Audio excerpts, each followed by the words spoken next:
Salut salut, bienvenue pour une nouvelle vidéo et pour une nouvelle palle, je bafouille, pardon. Donc c'est celle du mois d'août et je participe au Adventure Book Challenge. Il me semble que c'est ça proposé cette année par Piketty Bookin. Je suis très contente, on a de plus en plus de challenges, c'est très cool et ça me permet de faire un challenge vraiment par mois. Bon, sauf le pumpkin que vraiment j'étale sur 3 mois parce que je ne peux pas faire autre chose que le pumpkin pendant 3 mois. Mais sinon c'est cool d'avoir un challenge par mois toute l'année, je trouve ça vraiment chouette. Et donc, je sais pas combien il y a de bouquins. 1, 2, 3, 4, 5, 6, 7, 8, 9. C'est ça, il doit y avoir 3 menus avec 3 sous-catégories et du coup j'ai 9 bouquins à vous montrer. Je vous mettrai la vidéo présentation du challenge en barre d'infos, donc c'est de Piketty Bookin comme je l'ai dit. Je sais pas jusqu'à quand va le challenge, peut-être qu'il va que jusqu'au 31 août, peut-être qu'il va vraiment jusqu'à la date finale de l'été, je sais plus. En tout cas moi je vais le faire sur le mois d'août et je vais vous montrer les 9 livres donc. Comme pour toutes les pales et tous les challenges, j'ai mon ordinateur là-bas avec les noms des catégories, des sous-catégories, les mots-clés, etc. Et je vais tout vous lire avant de vous montrer les livres. Donc c'est parti. Le premier menu, on va dire, c'est Tortue de mer et crème solaire. Et la première sous-catégorie, c'est les pieds dans l'eau avec les mots-clés soleil, plage, voyage, chaleur. Bon, alors là, je suis pas trop sûre que ça colle. Mais en fait, j'ai fait ma palle. Ensuite, je me suis dit, ah mince, il y a ce livre-là que j'avais dit que je mettrais pour le commencer au moins au mois d'août et je ne l'ai pas mis dedans. Et je me suis dit, bon, c'est pas grave, tant pis. Et puis ensuite, en mettant les livres en pile pour vous les présenter, je me suis rendu compte qu'il y avait une catégorie que j'avais oubliée. Pas de bol, la catégorie qui me restait, elle ne correspondait pas au bouquin. Donc j'ai dû un petit peu faire des changements. Enfin, j'ai changé des livres de catégorie jusqu'à dégager cette catégorie-là pour y mettre ce bouquin-là. Pour le côté voyage, à minima j'ai le côté voyage, chaleur, je sais pas trop, soleil, on verra, plage, honnêtement je pense pas, c'est pas non plus un roman de plage selon moi, mais en tout cas, voyage on est pas mal puisqu'on est dans de la fantaisie pure, j'avais dit que je le commencerai au mois d'août, donc il est là, c'est Druide, de Olivier Perrin. On est sur une énorme bricasse. Probablement que je l'aurai pas fini à la fin du mois et qu'il finira dans la palle du pumpkin également, mais je veux au moins le commencer maintenant. Il est temps, ça fait 1000 ans qu'il est dans la palle, à un moment donné il faut y aller. J'en ai marre d'avoir peur et de ne pas prendre le temps de le lire, parce que si je l'ai toujours pas lu, c'est parce que le machin est énorme, comme je l'ai dit. Il fait combien de pages? En vrai il est pas si gros que ça, il fait à peine 500 pages. C'est pas si gros, mais c'est quand même de la fantaisie adulte. Donc bon, ça va être long à lire, ça va être lent à lire, ça va me prendre du temps. Et j'ai la flemme. Enfin j'avais la flemme, parce que maintenant j'ai décidé que j'ai plus la flemme et que je vais le lire au mois d'août. On y croit. La deuxième catégorie, c'est hyper cool, j'adore ce genre de catégorie, c'est buffet à volonté, et alors là, tu mets ce que tu veux. Bon, bah, ce que je veux, du coup, j'ai mis Beautiful Disaster, le tome 1 de Jamie Maguire, je sais pas pourquoi je le lis sur mon écran alors que j'ai le bouquin ici. Voilà, c'est une saga très connue, très appréciée, que tout le monde a lu, j'ai l'impression, sauf moi. Moi, j'ai toujours pas lu cette saga. Donc, je me suis décidé il y a pas hyper longtemps à acheter ce tome 1, et là, je me décide à lire. Voilà. Travis Maddox est sexy, bâti comme un dieu et couvert de tatouages. Oui bon, c'est le bad boy dans toute sa splendeur. Faut pas oublier, si vous le lisez aujourd'hui, que ça a été écrit quand même il y a quelques années maintenant. Je sais pas quand est sorti ce tome 1, mais il y a un moment... Ah, il appartenait à une Manon avant moi. Écoutez, voilà, 2011. Voilà. Édition, j'ai lu ici 2014. Donc le bouquin a pas loin de 15 ans, je pense. Faut quand même pas l'oublier quand tu le lis. Mais moi aussi, j'ai envie de participer à ce phénomène et d'aimer cette saga et les frères Maddox. Donc, bah, je vais y aller. Et la dernière sous-catégorie de ce menu, c'est amour de vacances avec les mots-clés rencontre, amitié, romance. Moi qui lis quasiment que de la romance au mois d'août, franchement, c'était parfait cette thématique. Et j'ai mis un tome 1 d'une saga que j'ai dit que je lirais en 2024. D'ailleurs, en disant ça, je me rends compte que je m'étais dit qu'il fallait que je regarde ma liste de sagas à finir en 2024 parce qu'on a quand même dépassé la moitié de l'année et je n'ai aucune idée de où j'en suis. Donc il faudrait que je le fasse. Je le dis là, plus pour moi que pour vous. C'est-à-dire je me le dis là parce que comme ça moi j'y pense maintenant. Mais peut-être que je vais pas le faire maintenant. Peut-être qu'en montant cette vidéo, ça me rappellera qu'il faut que je le fasse. Excusez-moi, c'est un aparté.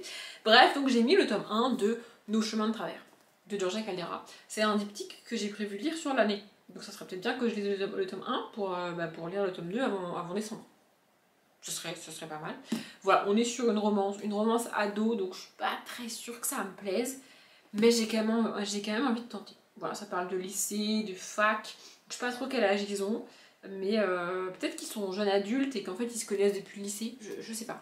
Mais en tout cas j'ai envie de tenter, j'ai aussi un peu peur parce que c'est du Georgia Caldera. De Georgia Caldera j'ai adoré, mais vraiment adoré Les Brumes de Cendrillon, et c'est le seul truc d'elle que j'ai aimé. Tout ce que j'ai tenté d'autre, j'ai pas aimé. Bon, tout ce que j'ai tenté d'autre, j'ai pas non plus tenté 36 autres trucs. J'ai tenté une romance hors de portée, hors de contrôle, je sais plus, le tome 1, j'ai pas du tout accroché. Et j'ai tenté un truc de songe là, avec l'histoire du mariage arrangé, que j'ai pas non plus accroché. Mais que j'ai pas non plus accroché. C'est pas français, mais vous avez compris. Donc, maintenant je vais tenter ça.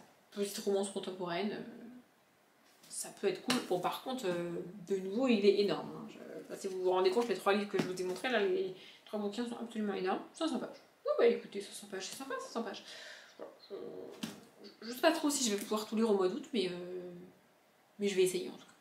Le deuxième menu, c'est sac de rando et apéro. Et la première catégorie, c'est oups, j'ai des ampoules, il me faut un pansement. Et donc là, les mots-clés, c'est réconfort, soie, douceur, doudou. Pour moi, tout ce qui est la définition de la romance par excellence. Mais dans cette catégorie-là, il me fallait absolument une suite de sagas. Un truc que je suis quasiment sûre d'aimer parce que j'ai déjà lu les premiers tomes. Pour le côté doudou, douceur, etc. Tu vois. Et donc j'ai mis un tome 3 qu'il faut absolument, mais alors absolument que je lise parce que ça traîne depuis des mois, des années maintenant, ça suffit, il faut que je finisse cette saga. Donc c'est Renegade, tome 3, Rebelle, de Rebecca Yarros.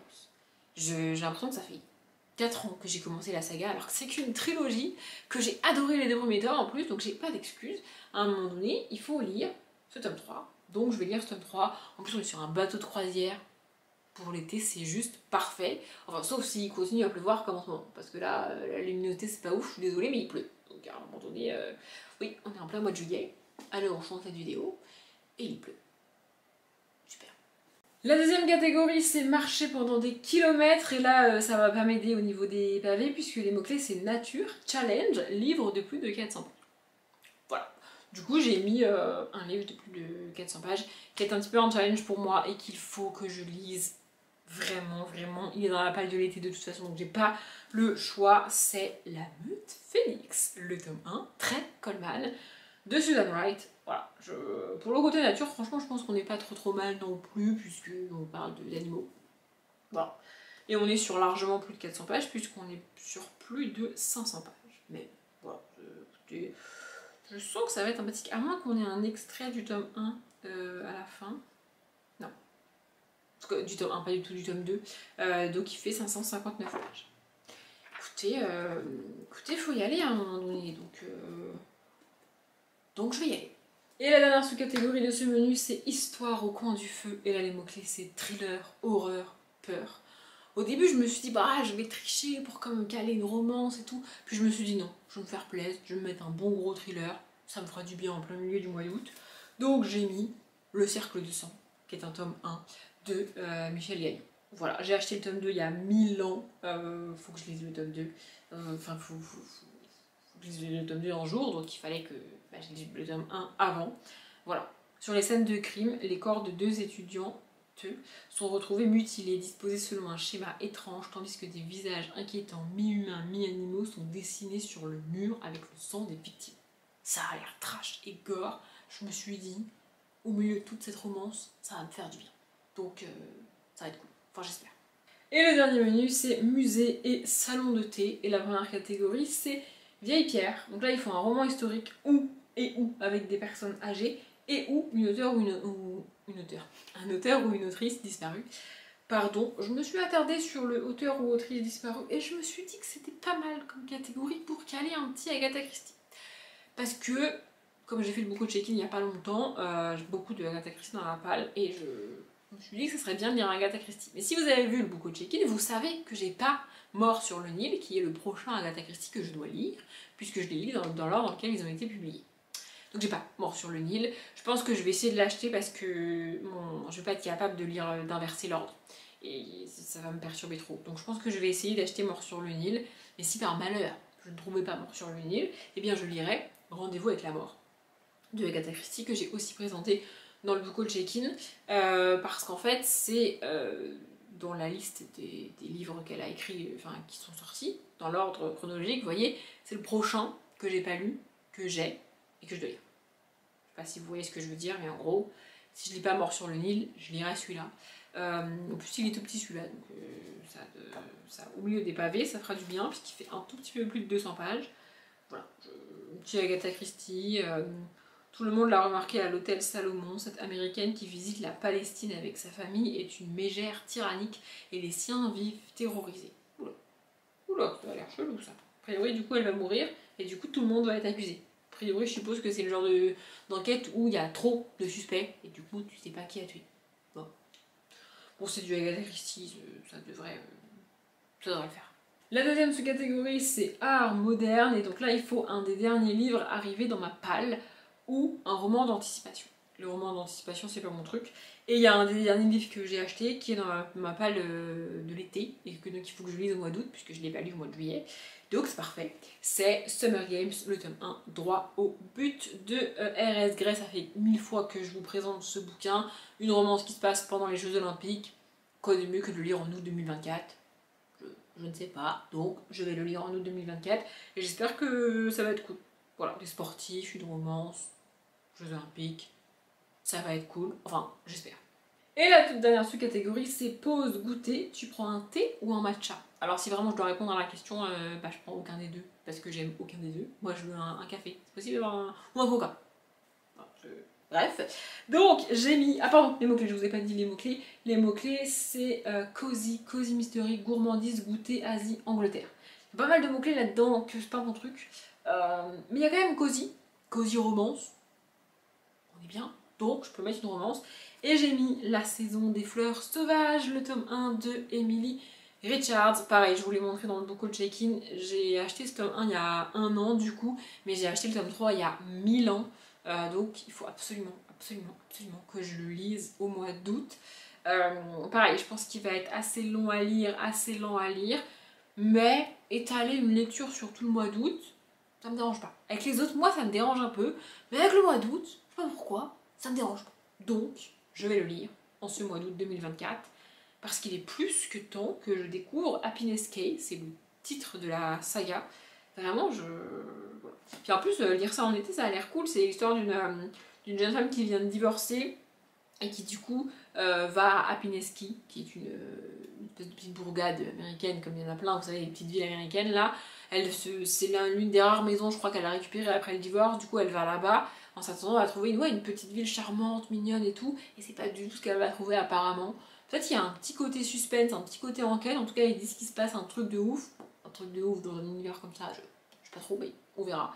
En tout cas, ça a l'air cool. Par contre, de nouveau, on part sur un petit livre. Non, mais j'ai pas choisi la facilité en ce mois d'août. Hein. Voilà, on est sur 546 pages.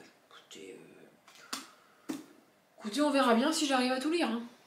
J'ai l'impression que cette vidéo est pas très longue après montage, mais moi j'ai mis du temps à la tourner parce que j'ai de nouveau été interrompue par mes voisins qui font du bruit dans le couloir. Je les adore, vraiment je les adore. On dirait qu'ils attendent que j'allume la caméra pour sortir dans le couloir et discuter. Vous voyez, ou faire des allers-retours. Je ne sais pas. Bref, en tous les cas, j'ai réussi à venir à bout de cette vidéo et de cette palle. Si vous participez au challenge, n'hésitez pas à me le dire en commentaire. Si vous faites un autre challenge au mois d'août, vous pouvez aussi me le dire en commentaire. Moi, j'espère que la vidéo vous a plu. Pardon. Je m'arrête là. Comme d'habitude, je vous souhaite une bonne journée, un bon après-midi, un bon appétit ou une bonne nuit. Et je vous dis à bientôt.